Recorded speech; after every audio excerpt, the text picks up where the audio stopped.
بلال ديماج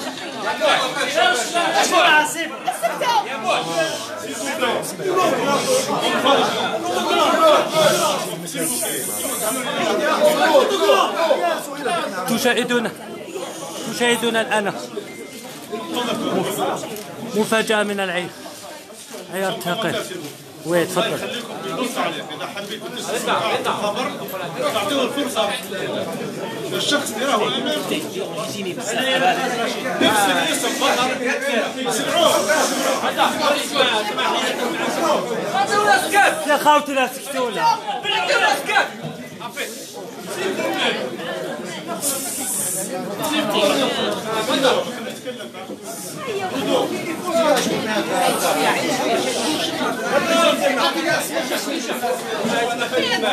قاعد نشوف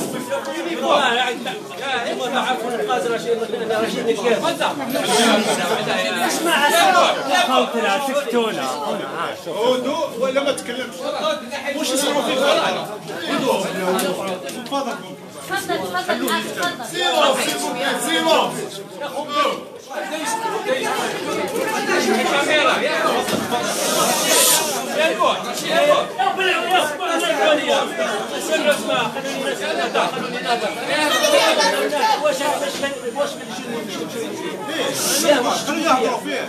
عيط خويا بشر علاه لكن فهمتكم واحد العقل رشيد نكاز ما يقدرش ما يقدرش يترشح. علاش؟ يترشح بسكو علاه؟ عشان ترك 10 سنين يقول لك بلي 10 سنين ما يقدر يترشح. عاود لنا على يقول لك بلي 10 سنين باي يترشح. ياك ما لا نقدر انني ننسحب ما عنديش ماشي مشكل جماعه. لا تفضل. ياك عاود قدمنا انا رشيد نقاس ورشيد لحظه الله يخليكم خليني يتكلم ما تقاطعوش يقدم نفسه لماذا جاء الى المجلس الدستوري وبدون تعليق لما يكمل يسالوه روح خليه يكمل باش نفهموا. انا رشيد نقاس من مواليد 74 مميز 74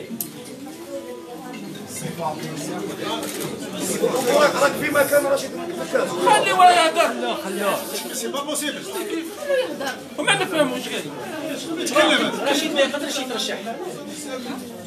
صح راه معايا ساعة جماعة راه معايا. يعني البرنامج راح مش برنامج واحد واش راه واش يقول هو راه يقول صح. يعني انا هو اللي انا هو المترشح. لحظه قدم نفسك سي رشيد انا المترشح فلان انا المترشح. عرفه بنفسك ولماذا جئت خليه يتكلم كاس لا رشيد خلوه يتكلم كاس من مواليد 74 من ولاية تشلف دائرة عين مرعب. جئت للمجلس الدستوري جيت للمجلس الدستوري لا اساس اني باغي نترشح. خلوه يكمل سمعت لي بيتيسيون خليه يكمل وما نسقسيوه. تفضل فهمنا خليه يتكلم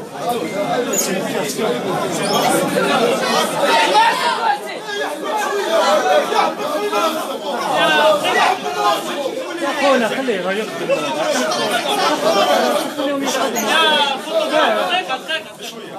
شويه باش ما تجيني ونسكتوا كاع يديك باش نسمعوا هاد الحكايه سيرفو خلونا نفهموا هاد الحكايه وما فاهمين والو. ونسكتوا كاع يديك مور ما يكمل السكت خلي مور ما يكمل هاكا من فضلكم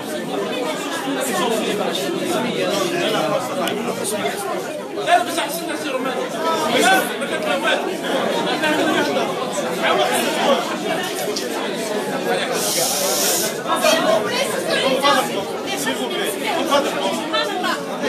خلوه عندي خلوه يحضر كلمه يردوها في الكاميرا والله يستاهل على كل واحد. سبحان الله خليهم يهضر. ماشي قاعد يشوفوني. سيل من فضلكم خلوه 10 دقائق فقط يقدم نفسه وعلى وجه هنا الرساله توضح تفهموا كل شيء. ومن بعد نروح لحاجه اخرى، اسئله ولا مش اسئله؟ خلوه يهضر.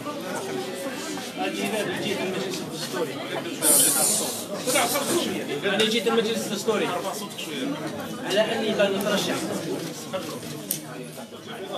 رئاسيات. اش نسمعوا؟ ارفع صوتك شويه رشيد. 2019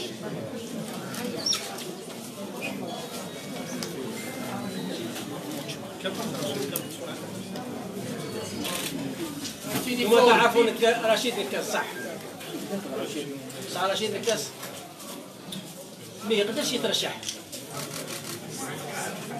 صح هو يبقى ديما معايا، هو اللي راح ينظم الحمله. قدمت ملف للمجلس الدستوري واستلمت اعطينا معلومات كم رشيد؟ شويه عليه يا الاخ خليه يكمل من بعض. كمل خونا كمل ما عنديش الوقت على خلاص لا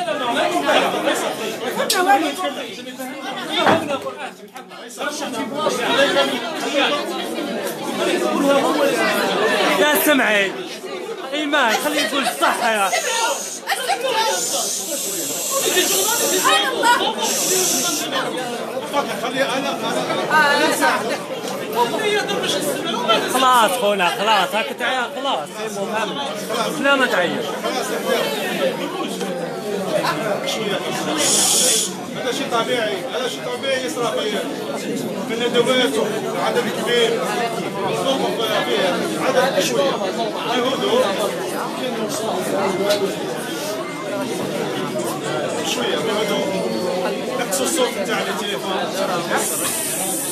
قال لكم رشيد كان مولود في كذا جاء تقدم من المجلس الدستوري بملف الترشح هو استلم وصف الاستلام. هذا الشخص ما هوش نفس الشخص اللي انتم تعرفين، هو يقول هذا سيلو سي رشيد انا نتكلم بصوت اعلى، هو مش متعود على مواجهه الصحافه وهو ياكد والا ينفي. سي رشيد دكاز عفوا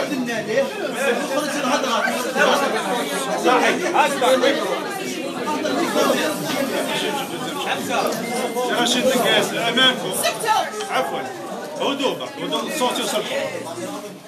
السيد اللي امامكم هو رشيد دكاز الحقيقي بالاسم الذي تقدم الى المجلس الدستوري بملف ترشح واستلم واصل. عنده اسم شبيه بالاسم السيد رشيد دكاز الاخر، وهذا هو يثبت ذلك. فيه ملف كامل اداري، طبعا هذا ملف اداري لكن هو عارف بانه قدم الملف وهو نفسه يشهد بذلك امامكم، لكن هو مش متعود على الصحافه والاسئله الكبيره، لكن قدم نفسه وقال انا جيت. عبد رشيد انا رشيد دكاز مولود في شلف كما قلت عام 74 جيت قدمت للمجلس الدستوري بملف ترشح وكذا وكذا. هذا هو التصريح نتاع اي مترشح فقط كما عملنا مع كل مترشحين. كاين اللي قدم خطوط عريضه وتصريح اكثر وفيه اللي يختصر فقط. واضح سي رشيد؟ علاش رشيد الكاس الاخر وراه؟ فيصل خلينا مع المترشح. نحن نتحدث عن المترشح امام parle du candidat vrai, juste devant vous. C'est pas à moi de commenter l'autre. Non, non, non, je ne parle pas de sa place. تكلم رشيد، تكلم لهم. Je ne parle pas. يا جماعة سكتوا الله يرحم بابكم باش نفهموا. كان يقول لكم حلوا يا تكلم رشيد. قول لهم الله يرحم بابكم سكتوا باش نفهموا. s'il vous plaît. s'il vous plaît. لا سكتوا الله يرحم بابكم ما فهمنا والو. قدم الصوت، قدم الصوت، قدم الصوت. قدم الصوت. بشوية، قدم الصوت. يا اختي خليه يهضر رحمة على والديك. اشرح خليه يحضر خلاص انا vous avez posé la question. لا لحظه داكور خلاص على بالي صح بالعقل الله يخليكم. انت سالتي يا مدام السؤال هو راه اثبت وجاوبكم في الاول لكن كثره الكلام ما خليتوش تسمعوه الكل. راني نعاود نفس الكلام اللي يقولوا راهو امامكم. هذا هو المترشح الذي تقدم الى المجلس الدستوري بملف ترشح ويسمى رشيد نكاس. احنا نتكلموا مع المترشح اللي امامكم، ما نتكلموش على شخص اخر.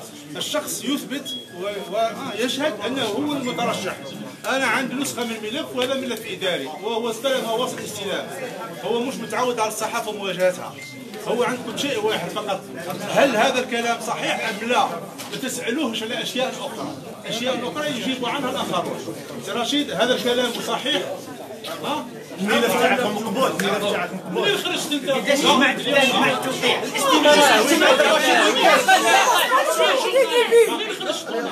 لا ما يعرفوش هذا احنا هل ورانا الكاس ورانا المواطنين فوق الاستمارات ولا يوقعوها لك انت. رشيد الكاس خوتنا خليه راح يجاوب، خليه راح يجاوب، خليه راح يدوز لهم الوصف الدولة. لا خليه خلاص خونا خليه هو يحضر. يلعب خليه يحضر هو.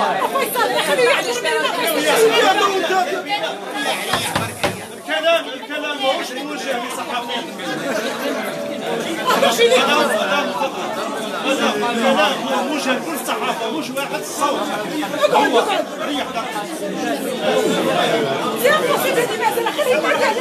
لا فهم الشعب انت شكون؟ يا سبحان الله فهم انت شكون؟ انا رشيد نكاس. ها كمل ها مواليد 74. نعم استمارات استمارات ماشي هو.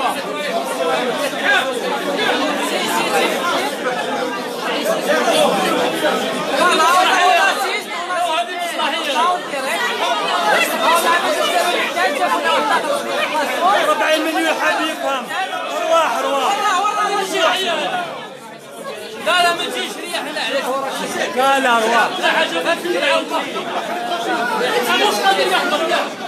مش حاب يهدر.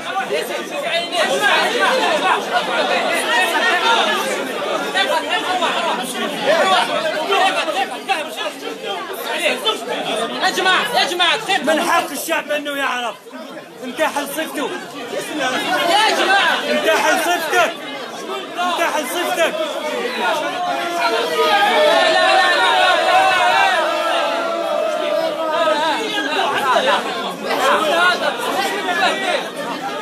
هذه ما سيدخل تفهمين. لا خليه يعطى.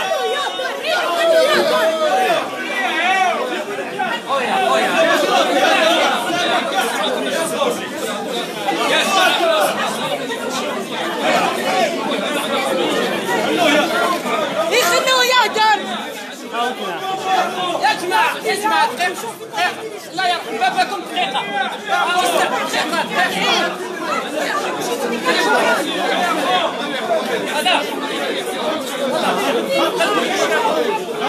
خليك شوية الكاميرا.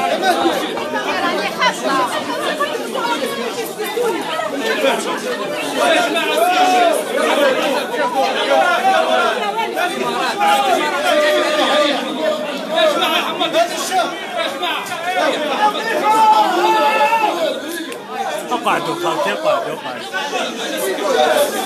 يا ولدي واش ريح خونا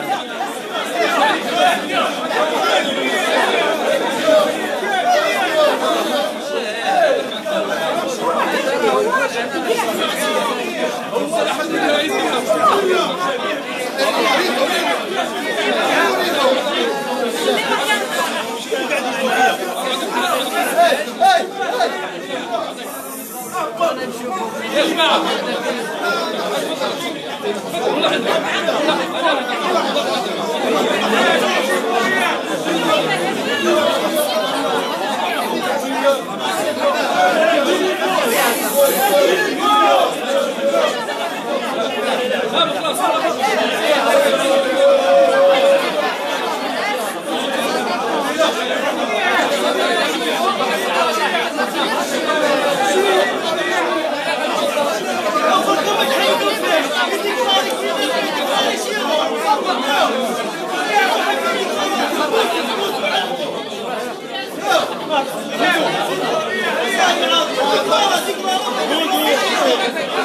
يا ايمان اقعد ايمان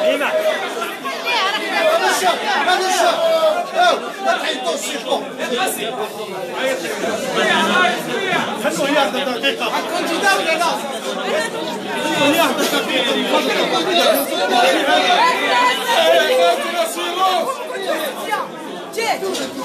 قالوا لنا خاطر يفهموا واش كاين خليه ياخذ نورمال عادي واش كاين هذا الشيء هذا اي مترشح مواطن من حقه يقدم هو جا قدم قالت له فلان خلاص واش كاين هذا يا اخي كان هو يقدم تصريحات وانا راهو يتكلم خليتوها لا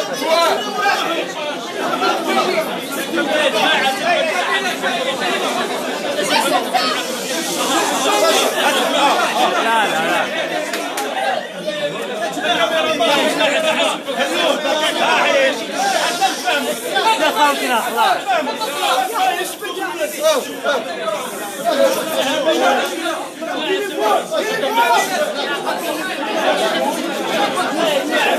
حطي ما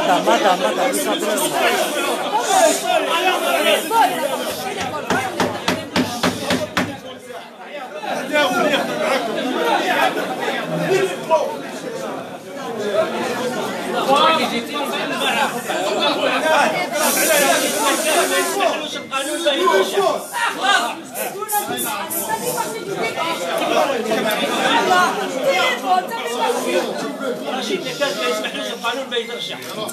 قدم نفسك هذا يسموني الكاس رشيد.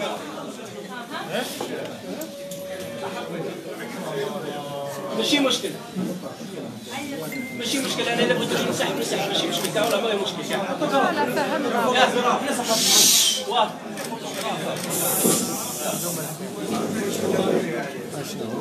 لو كيجي رشيد نكاز ما يهدر معكم يقدر يجي يهدر معكم ويفهمكم وعلاش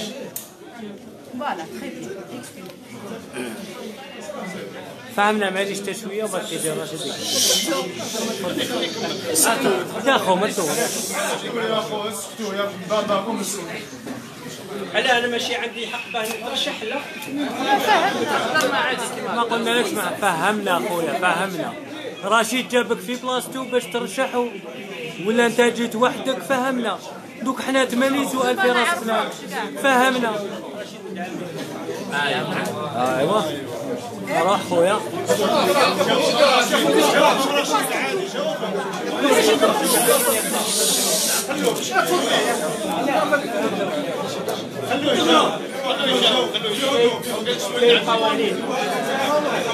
حاولتي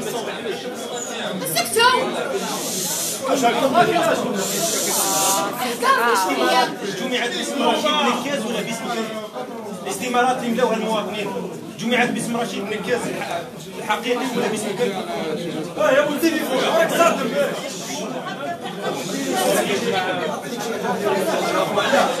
كنت لكم تداول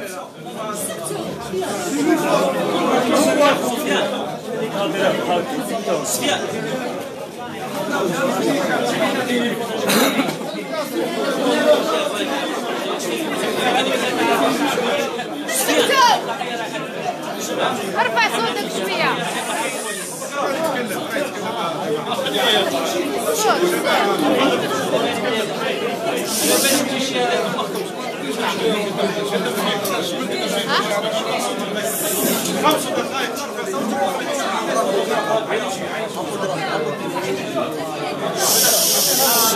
المستوى العلمي تاعك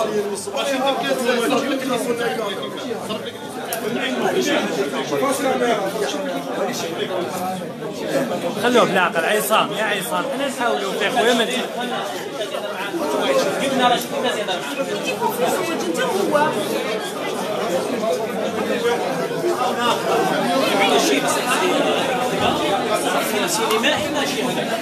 هذا الشخص وفق ما صرح به لوسائل الإعلام فهو ابن عم المترشح رشيد نكاد، ويكون قد منعت استمارات ترشح رشيد نكاد باسمه. للتوضيح فقط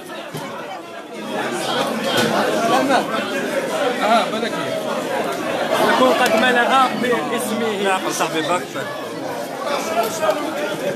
باسمه مما يعني ومن المرجح أن يكون هو من انتحل صفة رشيد نكاز لتحايل على المجلس الدستوري.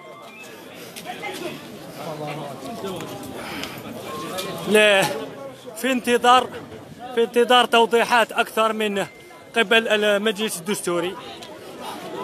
يعني الآن تشاهدون فوضى، والزملاء الصحفيين يتساءلون عن ما الذي حدث بالضبط.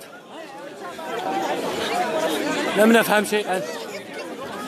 الرجل قدم على أنه رشيد نكاز من مواليد 1974 بولاية شلف، وهو يقرب رشيد نكاز الذي نعرفه قرابة عائلية من الدرجة الأولى، ابن عمه. وفق ما فهم لأن الأمور لم تكن واضحة بأتم معنى الكلمة، فإن من جمعت الاستمارات له كان هذا الشخص المقدم من طرف مسؤول في المجلس الدستوري الأستاذ روماني.